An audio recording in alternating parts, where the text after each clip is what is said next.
everybody, I'm Joey Paul and I'm an indie author, and welcome back to my channel.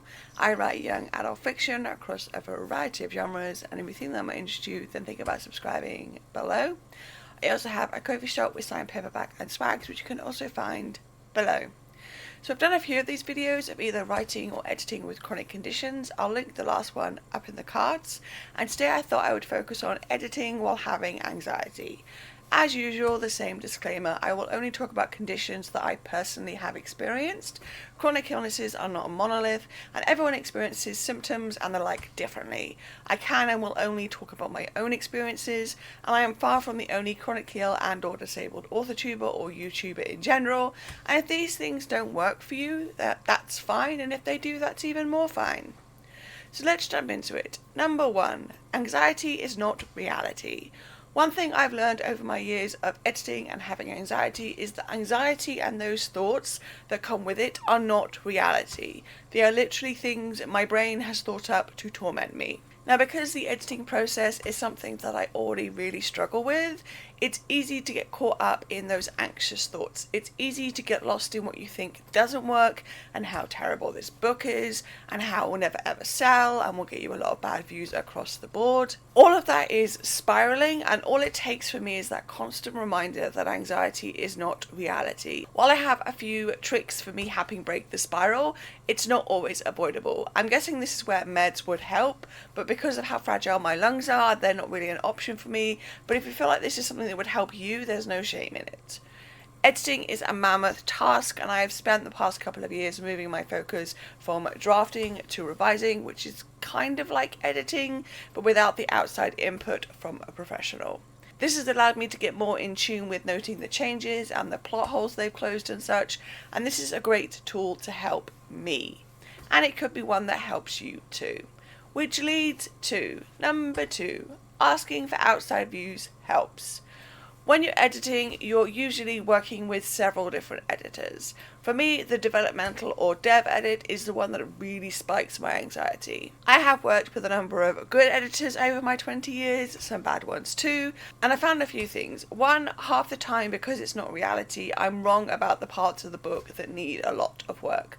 And 2, the other half of the time, I'm right, but it's not a case of needing to tear the book to pieces, set it on fire, and start all over again, with the added bonus of a looming deadline. That spikes my anxiety to even say, so yeah, just some realness there for you. But what these outside views do is quiet the voice in my head. They allow me to see a different perspective when it comes to editing. This is usually someone going through the whole book from start to finish and pointing out parts that need to be fixed, parts that can stay, and parts that need little tweaks here and there.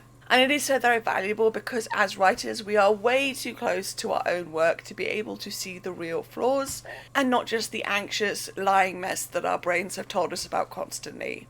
So yes, getting those outside views really does help. Number 3, needing more time isn't bad. I've said this before and I'll say it again, breaks and working to your own pace is not optional.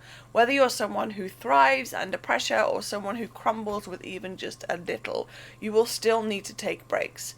And even if you're in the midst of editing, needing to take that time does not make you bad.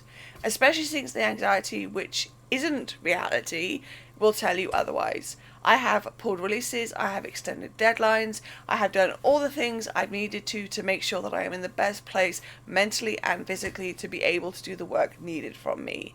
So if you get to the point where you feel like you just can't, maybe consider taking that time to recharge, to wind down, and get back to a place where you can. There is no shame in that. And number 4, keep the good things. Years ago, when I was first published back in 2005, I kept all the little notes I got, even the ones I had from people who'd read early drafts of books not yet published. I still do that. I keep them because, like I said, anxiety lies, and I like to look back at them when I need a breather and a chance to see what those people outside of my lying brain say about my work. Now, I know that for some people, reading reviews, however you choose to come across them, isn't a good thing. But if that's the case, have a friend, someone you trust, to pull out the good things from reviews if you want to, so that you can keep a copy of them and send to yourself when the need arises.